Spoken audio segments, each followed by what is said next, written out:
Welcome to Zisodel TV. Kindly subscribe, share, and like for latest updates and news. And party, I say thank you, Osun. To the judiciary, also as a man, as a moral compass, affirming the integrity of my Lord justices. Your affirmation for the truth and people's will consolidate and strengthen our democracy. On behalf of Osun people, we appreciate you and we adore your love for justice and equity. To all stakeholders in Osun project, be assured that the revalidation of our mandate is a challenge, a call to duty, a fresh demand for more dividends of democracy. I commit myself to an even more expanded delivery of good governance. In me, you will find a truthful pro-people governor. I seek support and cooperation of all Osun residents and citizens, irrespective of party affiliations. This is our state, and we must join hands to develop it. My special appreciation goes to my family, my brother, my sister, my wife, Titi and Ngozi. You are all my strong pillar of support. My children, especially B-Red, Shino, and then to my nephew, David, Adeleke, Davido, to all Ademola and PDP supporters, locally and internationally. Our victory is validated. Thanks for standing by me. Again, I have to seize this opportunity to thank my big brother, that is my father today, Dr. Adeleke, and my big sister, who is now my mother, Yeyelua Motupe Adeleke Soni. My dear good people of Osun State, the good job continues. We shall ramp up the implementation of our 5-point agenda. We shall focus, as usual, on grassroots development and infrastructural revival of our dear state. Our policies shall fight poverty, insecurity, unemployment, and underdevelopment. You shall truthfully feel, taste, and enjoy the dividend of democracy. I thank you all for listening. May the good Lord bless the Osun State, the state of the living spirit, and the federal government.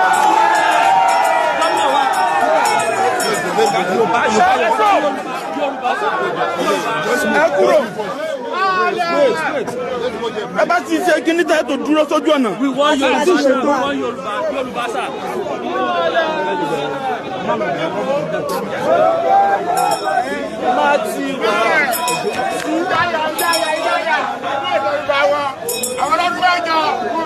Yoruba, sir.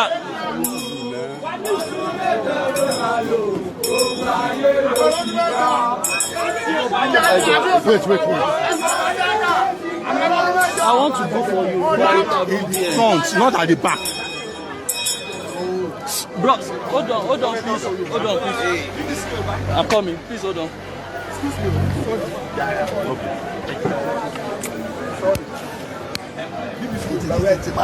Okay, sir. Gómìnà ẹ kú oríire ẹ ti kí àwọn ọmọ ìpínlẹ̀ Ọ̀ṣun ẹ ti sọ ọ̀rọ̀ dá mi lójú lóríṣiríṣi kí ni gbólóhùn tẹ́ ní fún àwọn ìpínlẹ̀ Ọ̀ṣun gẹ́gẹ́ bí ilé ẹjọ́ tó ga jù lórílẹ̀-èdè Nàìjíríà ṣe dá ilé. Mo dúpẹ́ lọ́wọ́ Ọ̀ṣun fún àdúrótì wọ́n dúró tì mí títí dìgbà tó fi dájọ́. Mo wá ń sọ fún wọn pé kó má bẹ̀rù kó má fòyà. Èmi tó ń yọ̀ sípò gẹ́gẹ́ bí gómìnà wọn gbogbo dáadáa tí ń ṣe àlè dáwọ́ dúró a máa ṣe ni tó yẹ pé gbogbo èèyàn wọ́n máa rí ẹ̀dùn democracy ní Ọ̀ṣun tó ń tá a máa ṣe nìyẹn. Ẹ ṣàdéhùn àwọn nǹkan mèremère fún wọn bíi pé ẹ pèsè iṣẹ́ fáwọn èèyàn ẹ pèsè àwọn ohun amáyédẹrùn.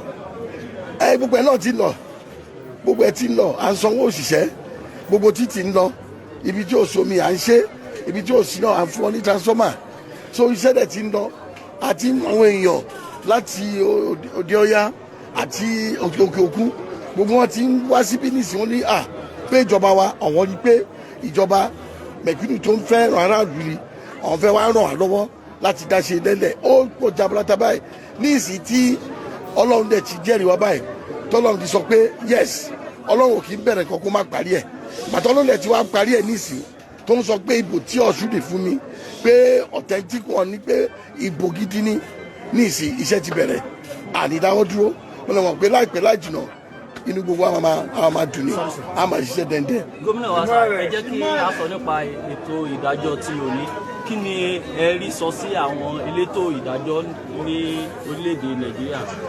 a dúpẹ́ lọ́wọ́ Ọlọ́run àwọn eléyìí ó wọn dáadáa a dúpẹ́ lọ́wọ́ wọn wọ́n ti wá sọ Nàìjíríà di pé nígbà tí wọ́n bá borí níbi election wọ́n wá sọ pé wọ́n á lọ gbẹ̀yìn wọ́n wá gbà àwọn eléyìí wá dúró wọ́n rí i pé gbogbo ayé ló ń wò wá wọ́n ní ẹja sòótọ́ arákùnrin gómìnà Ọ̀ṣun state òun ló borí ńgbà yẹn o gbogbo ẹ̀sùn tí àwọn Oyètọ́lá àti APC tó fi kàn wọ́n ní irọ́ ló wà ń bẹ̀ wọ́n dẹ̀ jù dànù àbí bẹ́ẹ̀ kọ́ so n tarí síbẹ̀ nìyẹn mo dẹ̀ fi àsìkò yìí mo dẹ̀ fi dúpọ́ lọ́wọ́ wọn mo dẹ̀ mọ̀ pé because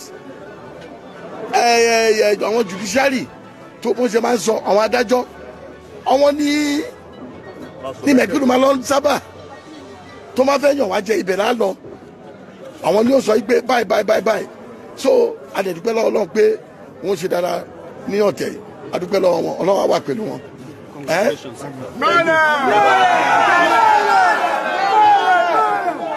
fún àǹfààní èyí tí ẹ darapọ̀ mọ́ wa lórí ìkànnì ti BBC News Yorùbá ìlú Ẹdẹ ní ìlú gómìnà Ademola Adeleke ní ìpínlẹ̀ Ọ̀ṣun ni a wà lọ́wọ́lọ́wọ́ báyìí níbi tí a ti ń mú ohun gbogbo wá fún yín lẹ́yìn ìgbà tí akẹgbẹ́ mi tó wà ní ìlú Àbújá ní ilé ẹjọ́ gíga jùlọ tí ó ń gbọ́ awuyewuye tó ń wáyé nínú ètò ìdìbò nínú ìpínlẹ̀ Ọ̀ṣun tí ó ti ń mú bó ṣe ń lọ wá fún yín látàárọ̀ gbogbo bí nǹkan ṣe ń lọ ní ìlú gómìnà Ademola Adeleke ní ìpínlẹ̀ Ọ̀ṣun òun ni a ti ń mú wá fún yín láti àárọ̀ tí ẹ sì ti rí bí àwọn èèyàn ṣe ń dọ́wọ́ ìdùnnú tí inú wọn ń dùn fún ohun gbogbo tí bí ohun gbogbo ṣe lọ ní ilé ẹjọ́.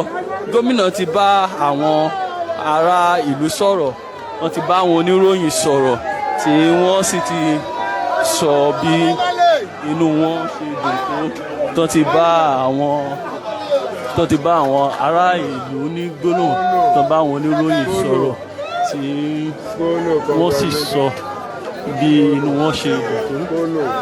Lẹ́ẹ̀kan sí ìlú Ẹdẹ ní ìpínlẹ̀ Ọ̀ṣun ní country home ní ilé gómìnà Ademola Adeleke ní àwa tá a ti mú ohun gbogbo wá fún yín lẹ́yìn ìgbà tí wọ́n ṣe ìdájọ́ ní ìlú Àbújá nílé ẹjọ́ tó ga jùlọ nílùú Àbújá. Gbogbo bí ó bá ṣe ń lọ náà ni a ó máa mú wá fún yín. Ẹ ṣé tí ẹ ń darapọ̀ mọ́ wa lórí ìkànnì yìí ní gbogbo ìgbà.